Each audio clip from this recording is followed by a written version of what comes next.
Well, I just got through with them. I always come straight from there to here. Message really that, we could have made a play to close out a game, a great football game. And, had we done that, we'd be in here making some corrections today, feeling really, really good about winning a great game. But we didn't. We didn't make a play. We had chances in all three phases to close the game, and we didn't. So that's the message. But you can't, we can't feel sorry for ourselves. We got to move on. So we're got to get focused on Jacksonville and here and get ready to go. Were you pleased with how Stevenson came in?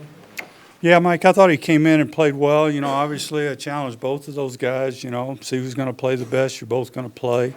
I think we all know Ty struggled early in the game. We put Stevenson in. Donald was going to play either way. And I think he played in a way that said leave me in the game, So it's good to see him take a step forward. We'll keep battling there, but good to see him come in and respond and play good football. Gary, you talked about the two penalties. I don't know if it's a discipline or a focus thing. You got 3rd and 1 inside the 10. There's a false start, and then the one with 7 players on one side of the line of scrimmage. I mean, those two plays, in essence, could have cost 8 points. Yeah, I think the first one you're talking about is offensively. We had 2nd and 6 inches, I think, and we jumped off sides. That's the play you're talking about. No, you're right. I mean, we got to handle our business there. Trevor's got to handle the group. In that situation, we don't end up converting there. We kick a field goal. So you're right. That's disappointing. The other one, we missed a line, and I kind of look at those things. First off, that's coaching. We got to handle that, and then also players got to be in a position on the field to see something like that and take control of it. Say, get off the ball, get over here. So we made a mistake, but no, you're right. Those things hurt. There's other plays in the game that hurt just as bad. So when you get beat in this league, you're probably making some mistakes, and we made our share. Beyond, in a broader view, your lack of ability last night to play well in special teams. And you talk about just how disappointing Well, that's that was. really disappointing because that has been a consistency for us, But there have been a couple times here in the last month where we have not played well on special teams. Yesterday, I think we got 4 penalties. We don't cover well. We turned the ball over. Jordan got the heck knocked out of him. I mean, we didn't help him very much back there. So, no, you're right. I mean, there's 2 phases of the game that, field position was, we lost that phase of the game, and we lost a turnover battle in that phase of the game too. So, it's very disappointing. It's something that we've been pretty consistent at, and we need to rebound. Gary, how upset are you with Talib for giving Norwood that hard shove after that fumble? Well, let me just say this. We compete at the highest level, and our guys compete all the time. Practice, game, those type of things. So, I see guys competing, guys are upset. Jordan and Akib are fine. I can tell you that. That's not an issue, okay?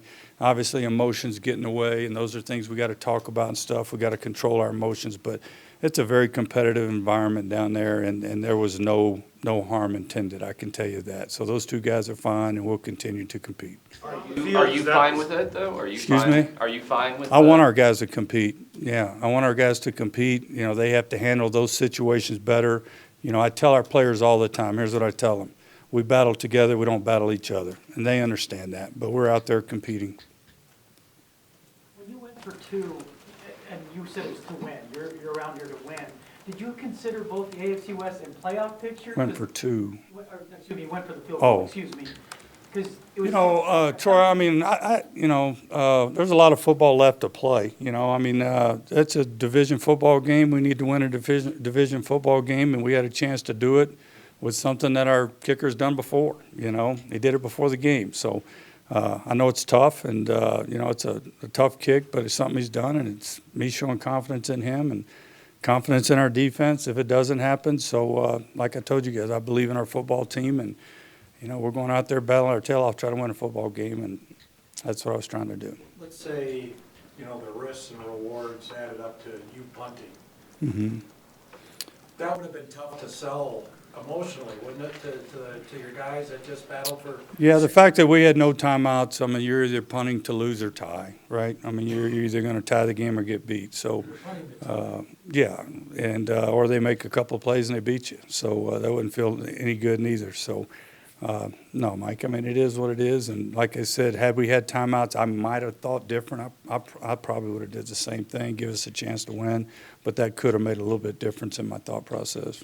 What could be done to remedy the last couple of games allowing the late scoring drives at the end of regulation? Yeah, that's a concern, because I feel like, we're playing the same coverages, we're making the same calls, but maybe our foot, we're not doing it as aggressive as we do it at other times. Naturally in a 2-minute drill, I mean, there's situations that you're not jumping some little out route or something. You're playing smart football, but at the same time, you got a chance to end the football game. So we had them 2nd and 17. We had them 4th and 10. I think we had them 3rd and 9 at one time in that drive. So we had every opportunity to finish the game, and I think I've said that over and over again. Whether it was offense in the overtime, whether it was defense before the overtime and in the overtime, we had our opportunities to finish the game. Was it the same coverages? Because it didn't look like you.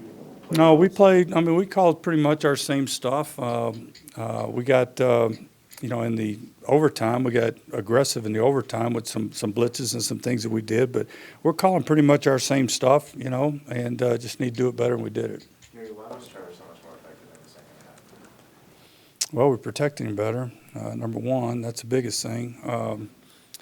I don't know. We made some big plays, got the ball. We were able to get the ball down the field. In the first half, we couldn't hold the ball to throw anything, to be honest with you. In the second half, we found a way to get the ball down the field a little bit, make some plays. We stayed committed to the run, even though we were down. We didn't run the ball great, but we ran the ball enough that we could still run play action and do some of the things. So he played extremely well, made a lot of plays with his feet. Gary, it seemed like A.J. Derby's making plays now in key situations. You got to be pretty happy with this. Yeah, we're excited about his development, excited about how far he's come since we've gotten him. Obviously, he'll continue to be more part of what we're doing, but makes a lot of plays, catches the ball well. He can improve in the physical part, blocking, those type of things. That's the things we need him to improve upon, but I think he's got a chance to be a really good player. Do you consider going for 2 on Benny Fowler's touchdown? No, we're going up by 8 right there. Gary, how concerned are you about the right tackle position in which the second game in a row you've had to replace a starter? Well, it's been an issue throughout the year from an injury standpoint, right? I mean, that's the biggest reason. I mean, one guy missed all of camp in the first 4 or 5 weeks, I think, and then another guy missed a month with the calf injury. So it's been something we've been working through and continue to battle through it. But hopefully, Donald can take what he did last night and grow from that and play consistent for us here down the stretch, and Ty can improve upon what he's doing too. How much would you consider using 6 offensive linemen in a base package, not just goal line? I'm not sure what you're asking me. Throughout the game, you use 6 offensive linemen sometimes on goal line, but when you're at the 50, using 6 offensive linemen. You're talking about playing a guy at tight end or something? Is that what you're? Literally 6 offensive linemen. So he would have to play tight end, right? Okay. I mean, it's we have some packages where we do that, but I feel comfortable with our tight ends. I think Virgil's a good player. I mean, to be honest with you, Virgil blocked 50 and 91 probably as good as some of our tackles did at times. So I got a lot of confidence in Virgil.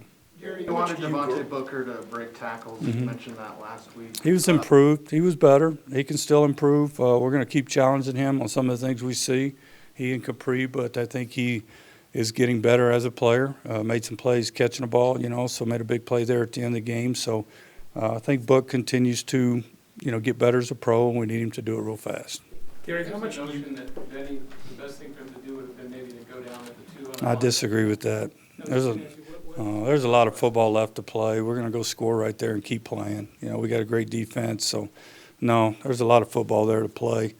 And, I'm not going to instruct a guy in that situation right there to go down when we're down and there's a lot of football left to play.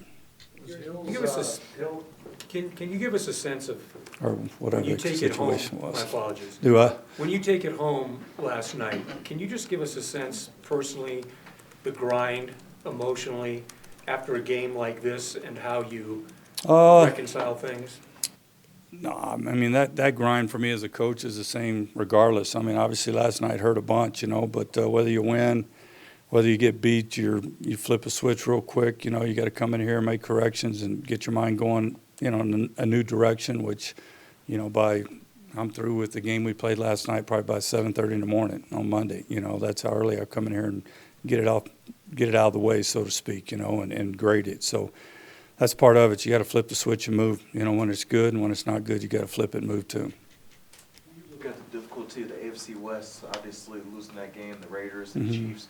How do you go through the stretch run, needing to, win a good bit of the games to even make the playoffs? I'm not worried about the stretch run. I'm worried about Jacksonville. We got to focus on playing better this week, playing good enough to win a game this week. So there's a lot of football left to play. A lot of great battles going on around the league. Obviously our division's very good, but we got to stay focused on us. Time for a few more for the coach. Did Riley get a little too much of that free kick? The hill? Actually, we felt like the kick was pretty good. I mean, we put it where we wanted on the sideline over there. We just didn't cover it very well. Any update on Casey Craver and his calf injury? He's day to day. Yeah. Okay. Okay. Coach. Thank you. Thanks, Coach.